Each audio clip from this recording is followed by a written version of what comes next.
Ilumino su destello, dijo el sabio Salomón. Desde el Picnic Studio en Jalapa, la capital del estado de Veracruz, en México, los saludamos con el gusto de siempre. Qué bueno que ustedes aceptan esta invitación cotidiana para compartir, para conocer, para informarnos, para sensibilizarnos sobre algunos de los temas que suponemos de interés de nuestro directo y culto auditorio, y ojalá que lo logremos.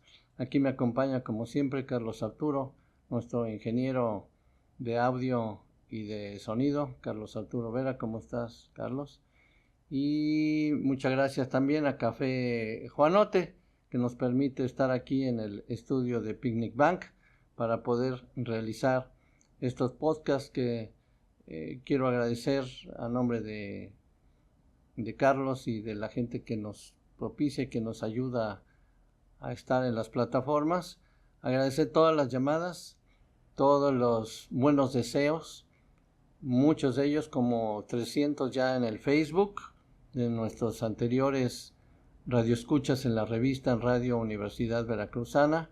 Las vistas que estamos teniendo para el poquito tiempo que tenemos al aire, pues son gratificantes y nos tienen muy contentos.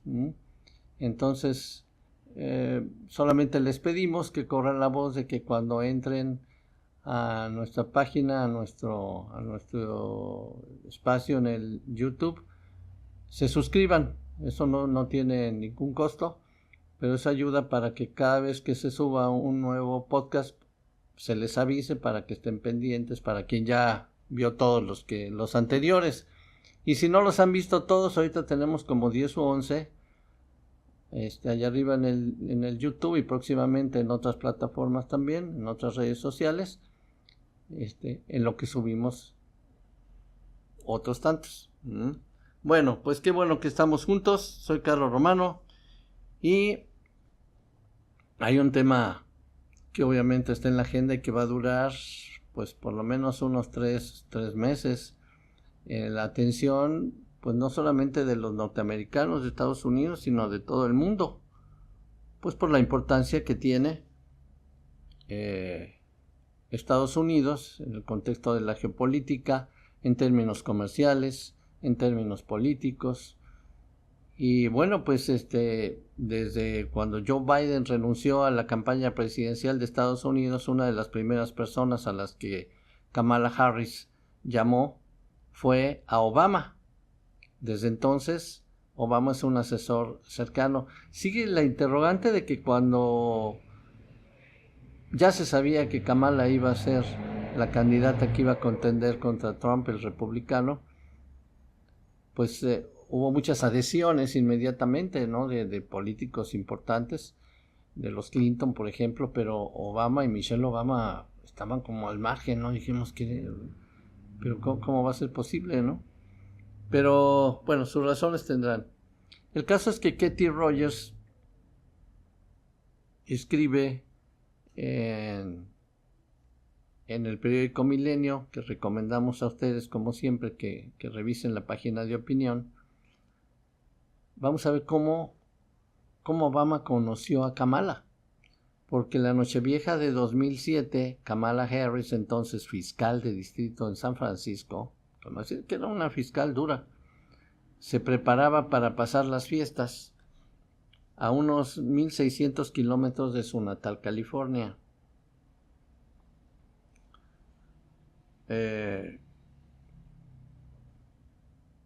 Bueno, no sé si aquí haya un error porque es el distrito de San Francisco, pues San Francisco, California, en fin. Era la primera vez que volaba a Iowa y aterrizó durante uno de los inviernos más lluviosos jamás registrados.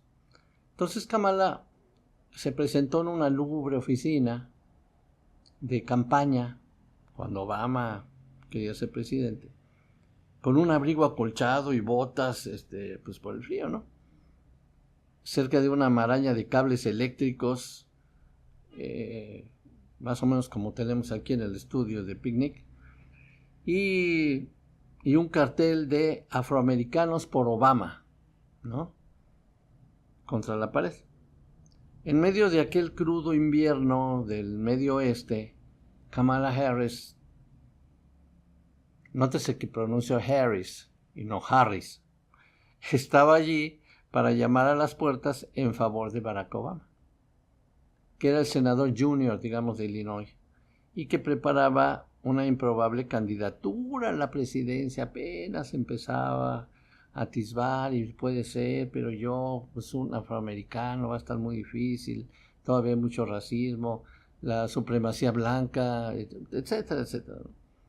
Estar aquí vale más que 1000 botellas de champán y cohetes, dijo Kamala Harris a un periodista el día de Año Nuevo, rodeada de escombros de campaña, ¿no? Papeles y un montón de cosas. Es lo mismo en cuanto a la emoción, el entusiasmo y la promesa para el mañana. Apoyar a Obama era un riesgo político porque Kamala fue una de los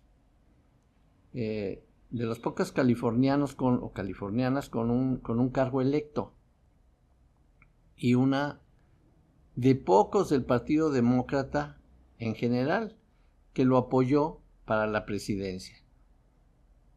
La mayor parte del peso institucional del partido se había volcado en respaldar a Hillary Clinton, ¿se acuerdan? Senadora por Nueva York, quien tenía en su marido, el expresidente Bill Clinton, a un poderoso representante. Pero la apuesta precoz de Kamala Harris rindió sus frutos y Obama nunca lo ha olvidado. Fue una defensora incondicional del presidente en un momento en el que toda la clase política no estuvo con él. Dijo Buffy Wicks, él es integrante de la Asamblea del Estado de California, quien fue la 32ª persona contratada por la campaña de Obama. Dedicó mucho tiempo y energía a ayudar a que fuera elegido, y eso fue muy apreciado por él.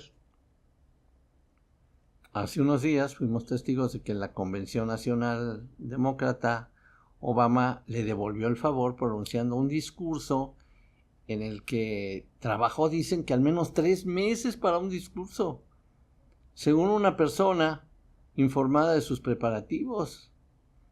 Por supuesto, en las últimas semanas yo creo que se lo tachaba a Michelle, ¿no? Así no, y así, porque Michelle es buenísima para los discursos. Ambos comparten una visión de la política que se define por ofrecer oportunidades económicas y sociales a quienes históricamente han estado al margen de ellas.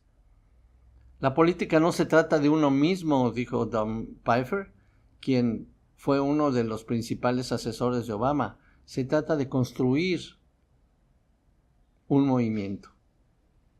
Después de que Obama obtuvo la nominación presidencial en junio de 2008 y la presidencia en noviembre, Kamala Harris gozó de una marea de titulares halagadores y comparaciones favorables con el nuevo líder del partido.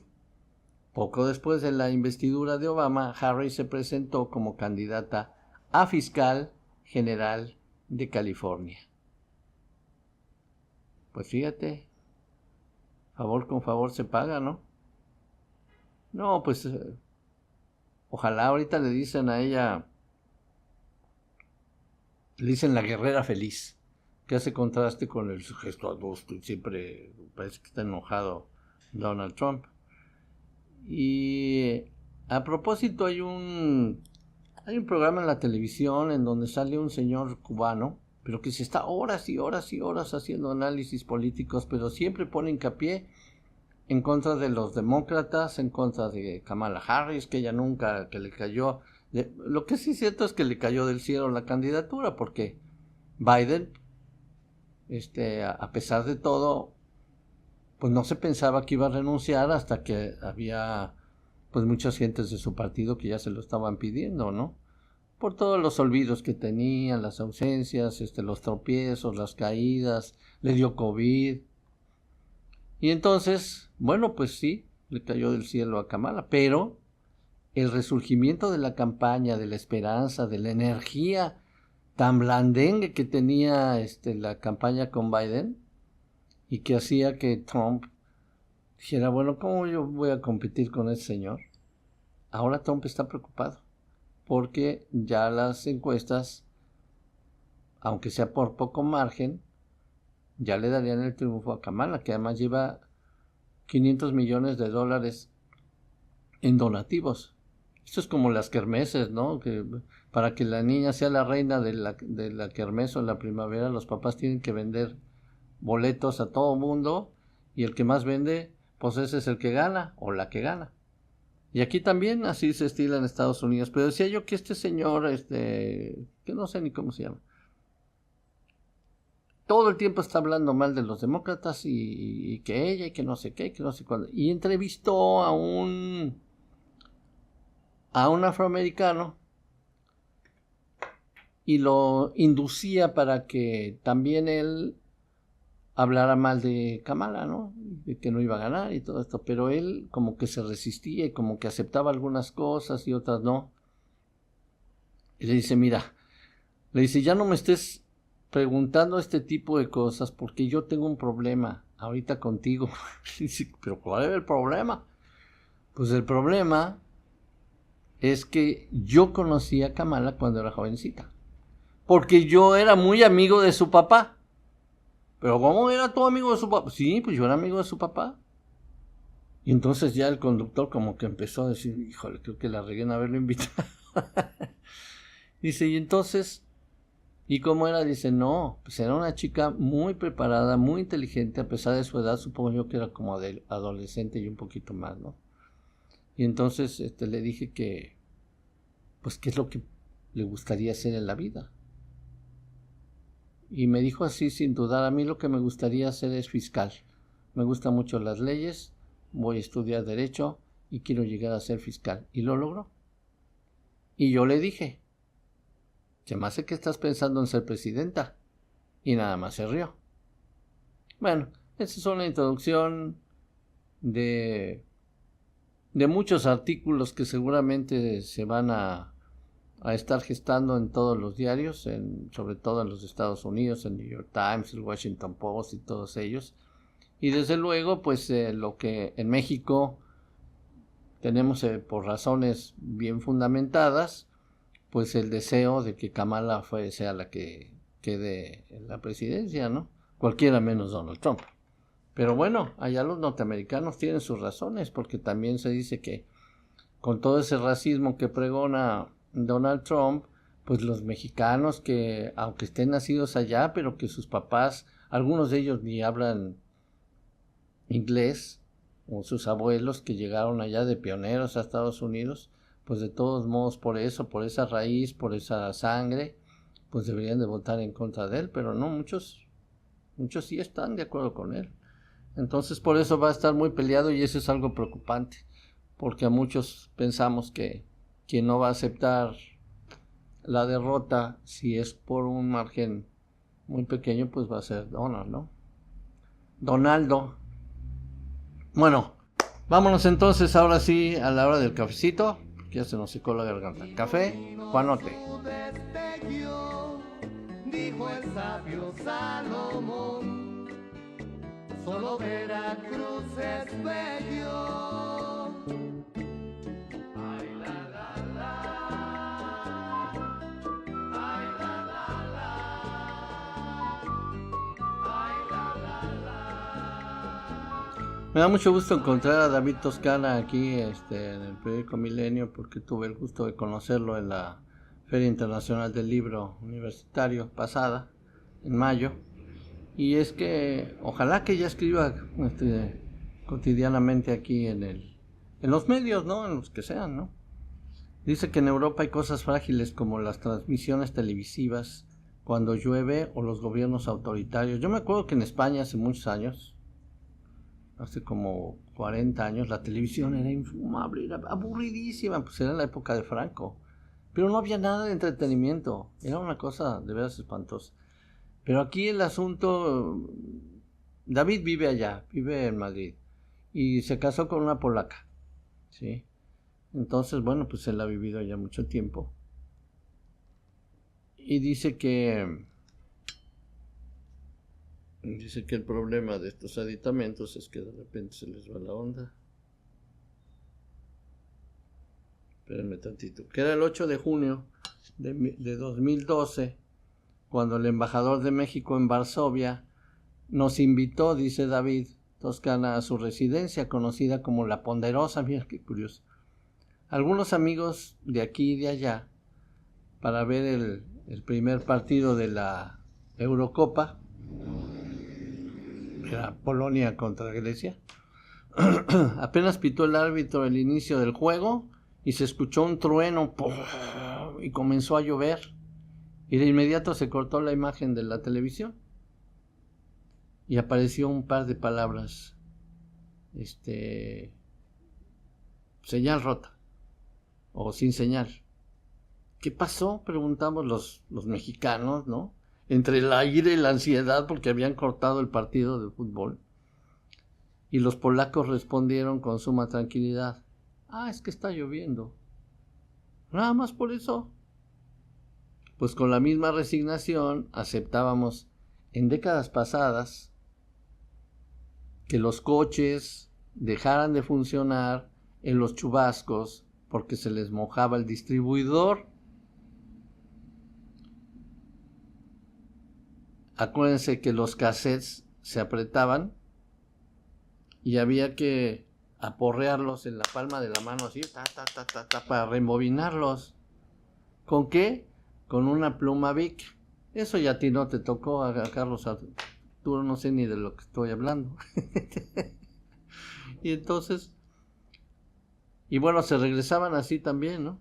¿Sí te tocaron los cassettes? Bueno, sí te tocaron los cassettes. Entonces, tenía que ser con una pluma Bic, dice aquí. Para grabar había que oprimir Rec y Play al mismo tiempo. Los discos, ¿se acuerdan? Pues se rayaban y hacía falta buen pulso y buena vista para saltarse Within You, Without You y bajar la aguja justo antes de When I'm 64. Los relojes se encordaban, así se les daba cuerda, todas las mañanas. Había unos automáticos que ya nomás les movía uno así tantito y ya estaban todo el día así sin parar. Las cintas de las máquinas de escribir se atoraban a cada rato, las baterías se sulfataban y se les chorreaba el líquido. Los focos se fundían a cada rato. Ahora, ¿cuándo hay un foco fundido? De esos además ahorradores. Se esperaban meses a que Telmex instalara una línea. Al instalador había que darle una buena propina además, porque si no, pues no. Y alguna vez jugando de portero, todo esto lo dice David Toscana, se ve que le gusta el fútbol, bajo un aguacero, me rompí el radio del brazo, el hueso, por detener un trayazo de esos balones de cuero que yo también me acuerdo, que una vez caído el esmalte eran como esponjas que podían pesar 4 kilos. No, me te ardía la mano terrible cada vez que nadie se quería poner de portero. Entonces se perdía parte de la cabellera al peinar un balón descascarado que llevara efecto. Todo eso era normal hasta que aparecieron los balones estrella de vinil. Sí, de vinil, aunque la Real Academia Española no acepte esa palabra, sino vinilo. Bueno, dentro de lo normal, dice David Toscana, estaba descongelar el refrigerador, al teléfono se le podía modular el volumen del timbre, pero no silenciarlo, como ahora, a los celulares, ¿no? En cada visita a la gasolinería se checaba el aceite, así como el agua del radiador y de la batería, la presión de las llantas. Bueno, eso sí hay que hacerlo, ¿no? A 28 libras, o a 29, o a 30, o a 30, según. La gasolina era roja, verde o amarilla. A veces tenía basura y se tapaba el carburador. Ahora sí ya no hay carburadores. Y entonces, hay cosas más frágiles que una televisión bajo la lluvia. En esos 12 años desde aquella Eurocopa, Polonia se echó encima un gobierno autoritario que destruyó instituciones, y succionó el sistema judicial para matar la democracia. Un gobierno que predicaba la moral y se cebaba en la corrupción. Los polacos aprovecharon los últimos vestigios de libertad, ese sonido es que ya me apuré yo. En las urnas para cambiar su suerte, Polonia volvió a ser un país libre con instituciones que se van fortaleciendo. Estas cosas de antes, ¿no? Y nos podemos pasar platicando de todas las cosas que... Un día hacemos un programa para 70 y más. Y entonces vamos a hablar de todo esto. Bueno, hacemos otra pequeña pausa, ahorita regresamos. Iluminó su destello, dijo el sabio Salomón, solo Veracruz es bello. Ay, la, la, la. Ay, la, la, la. Ay, la, la, la. Varias personas nos han solicitado que no dejemos en el olvido a los cazadores de microbios. Este bellísimo libro que todo mundo debería tener ahí en su biblioteca personal. De ahí pueden hacer incluso vocaciones por la ciencia, por la microbiología. Y es un libro que tiene ya muchos años. Paul de Kruif es el autor. Y es un tratado tan delicioso de lo que es la historia de la investigación de los microbios que hasta para quien no le interesan, digamos, este tipo de temas, es que es como una novela también.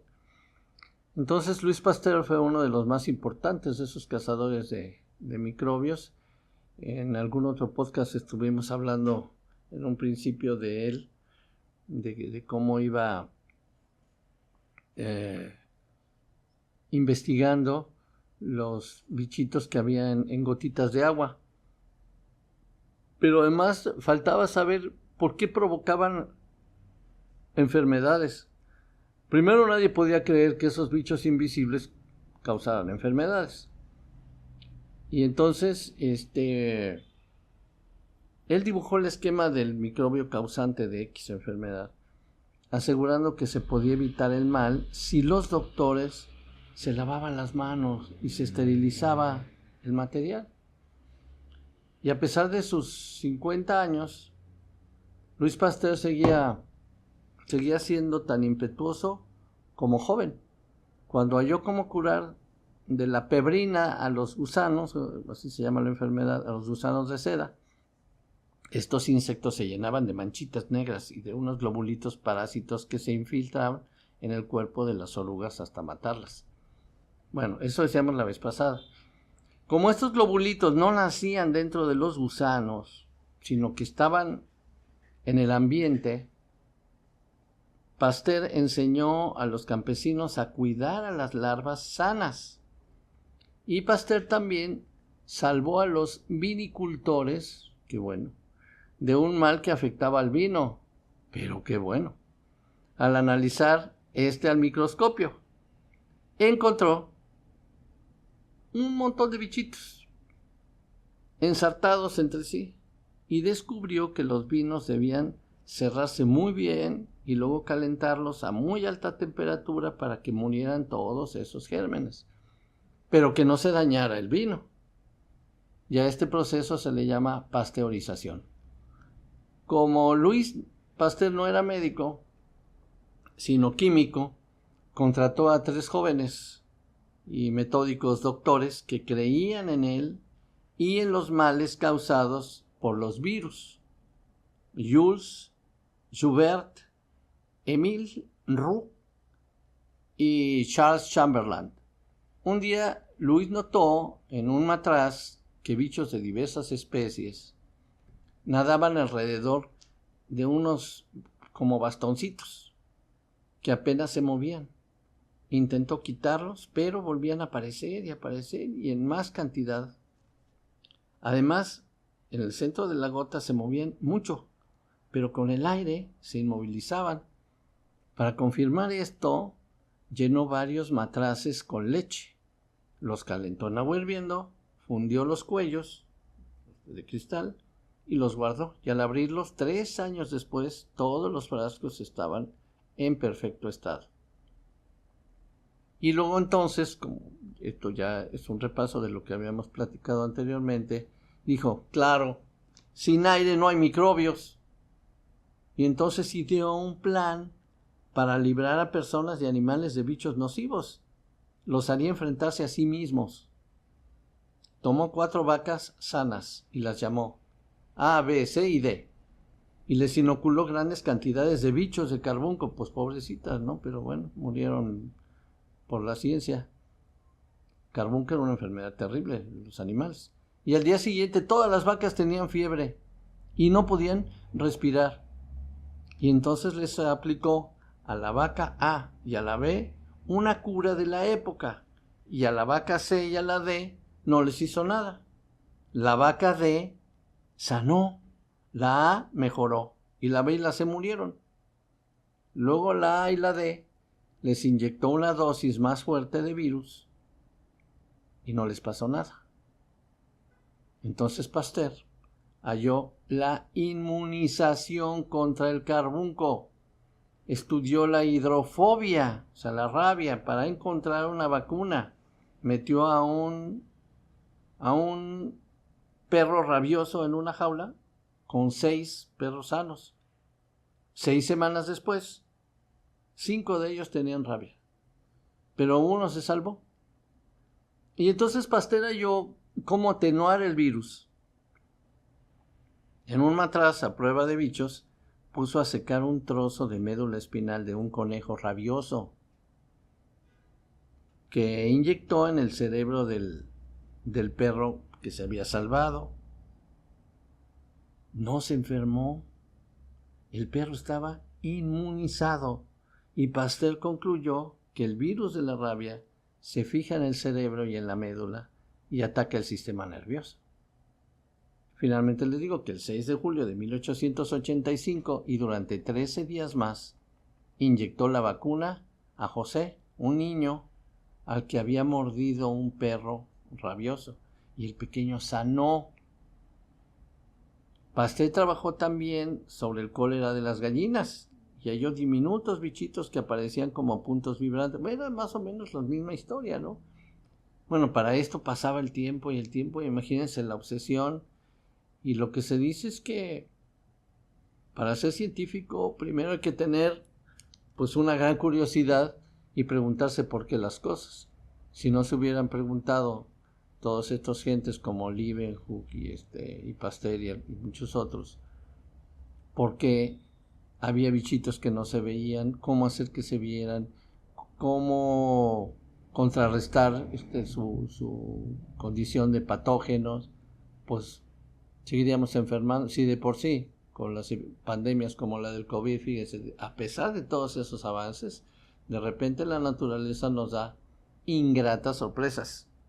Pero nosotros tenemos buenas sorpresas después de esta pausa. Iluminó su destello, dijo el sabio Salomón, solo Veracruz es bello. Ay, la, la, la. Ay, la, la, la. Ay, la, la, la. Y de esos libros que hay que tener, como el de los cazadores de microbios, yo les sugeriría el de Rafael Pacheco, que es la nueva épica de la historia, de muchos aspectos de la historia, que son muy atractivos, porque tienen que ver con la vida cotidiana. Nosotros siempre decimos aquí en la revista que nos gustan la historia de las cosas simples, que después ya no se volvieron simples, podían ser en un momento dado y después muy importantes una vez que se van desarrollando las ideas y el conocimiento de cada una de ellas, ¿no? Pero siempre es, por lo menos de curiosidad, pensar en cómo vivían gente que vivió hace 200, 300, 500 años, ¿no? ¿Cuál era su vida cotidiana? ¿En qué se entretenían? ¿Qué comían? A mí personalmente me llama mucho la atención y seguramente a muchos de ustedes también, si no, no estarían escuchando este programa. Entonces había muchas excentricidades, por ejemplo, en el Imperio Romano. ¿Cómo se imaginan ustedes que era la vida cotidiana del Imperio Romano? Es decir, ¿qué comían? En el Imperio Romano comía casi lo que quisieran, ¿no? Egipto era granero del mundo. Aceite de olivo importado de Hispania, en aquella época era Hispania, y de Grecia, miel, Medio Oriente, duraznos de Persia, etc.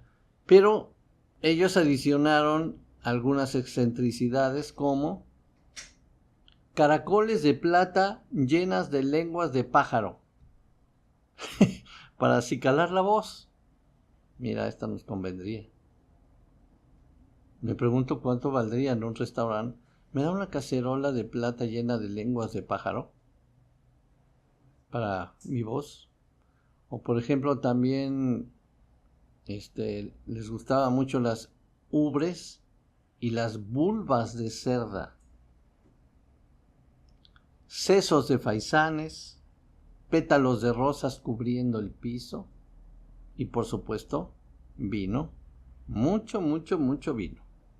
En cuanto al pueblo, su dieta se basaba en pescado, queso, pasta de agua y harina, hortalizas, embutidos, cereales, huevos, papilla de cebada y por supuesto más vino, más y más vino. Los había de muchos tipos, orígenes y calidades, aunque las mujeres solían conformarse con vino elaborado a partir de la fermentación de la pasa y no de la uva. El pan era un poco más restringido, al menos hasta finales del siglo II, ya después de Cristo.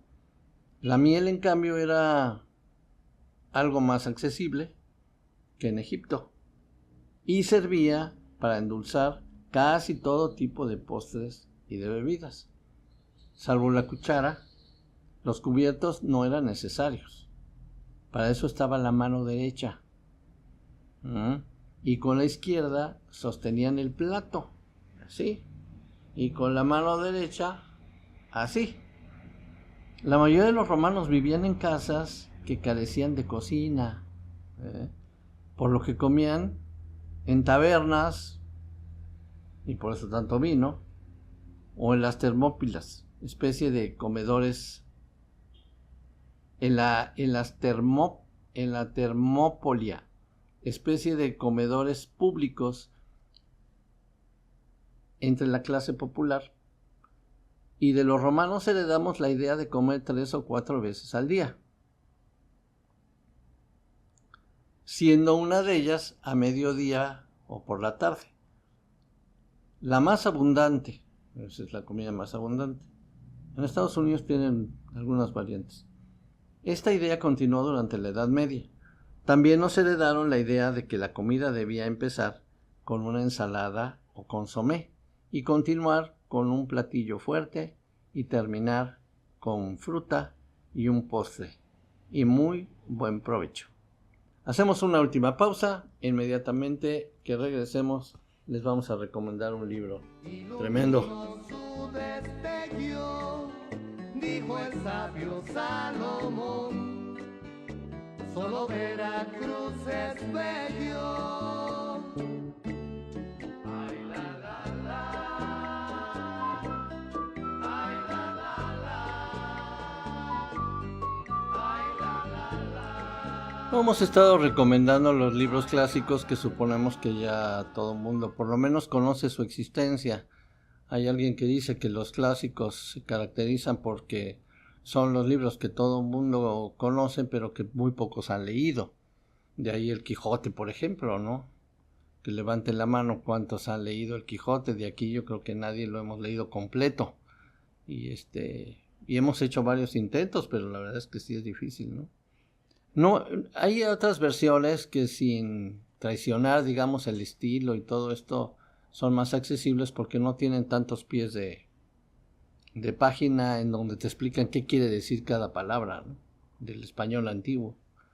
Y además es un libro divertidísimo, sobre todo la primera parte. Pero luego dice uno, híjole, es que tengo este y tengo este y tengo lo otro, y además tengo que buscar el material para la revista, y entonces sí como que los va uno postergando. Dentro de todos los que tenemos, hay varios que les recomendamos porque son de fácil lectura, porque son interesantes, porque son de misterio, porque son thrillers, porque son policíacos, porque pasan ahí cosas que son los libros adictivos, ¿no? Que te mantienen así al pie del cañón, y que no los puedes dejar de leer, ¿no? Hay uno que se llama Sé dónde estás. Apúntenle, Sé dónde estás. Es de una escritora que se llama Claire Kendall. Pues es la historia de una mujer que alguna vez en una noche de copas, pues comete el error, porque finalmente así se podía ver, de tener relaciones con un tipo. Ella totalmente alcoholizada. Entonces, desde luego que está arrepentida de lo que pasó. Pero él se agarra de ahí, de esta relación consensuada, a pesar del estado etílico de la mujer, no sé si pueda llamarse consensuada de esa manera, y entonces la empieza a acosar él, pero de una manera obsesiva, terrible. La encuentra en todos lados. Parece que no tiene nada que hacer el tipo, porque además es un maestro, es un académico, trabaja en una universidad, ella también. Y hay una desesperación como lector, porque dices, ay, no se vaya a aparecer ahorita, porque pues ella va y toma un autobús, y entonces la trama te lleva así de una manera muy interesante, hasta que dices, sí, lo va a ver, chin, sí, lo viste, lo vio, y entonces el tipo nunca la trata con groserías digamos, a gran parte del libro, y entonces ella va a la policía, le dice, es que quiero denunciar a esta persona que me está acosando. ¿La ha insultado? No. ¿La ha tocado? No. No. Y no les dice que tuvo una relación consensuada, porque entonces menos le van a hacer caso, ¿sí? Entonces todo el libro se trata de esta persecución, hasta que ya uno no sabe si ya dejar el libro o qué hacer, ¿no? O irse al final a ver si ya por fin ya dejó de molestarla, ¿no? No les voy a decir más porque si no pierde mucho del chiste, pero tiene un final pues muy sorpresivo, y es un libro de esos que te agarran, es un libro adictivo. Bueno, pues entonces, como adictivo también es el Combo Ninguno, nuestros amigos del Combo Ninguno de aquí de Jalapa, con quienes hemos convivido, entonces nos tenemos un gran cariño, respeto, y entonces pues queremos terminar el programa de hoy con el Combo Ninguno y Qué manera de quererte, qué manera. Gracias Carlos Arturo Vera, muchas gracias a Picnic Bank, soy Carlos Romano, hasta la próxima.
caña de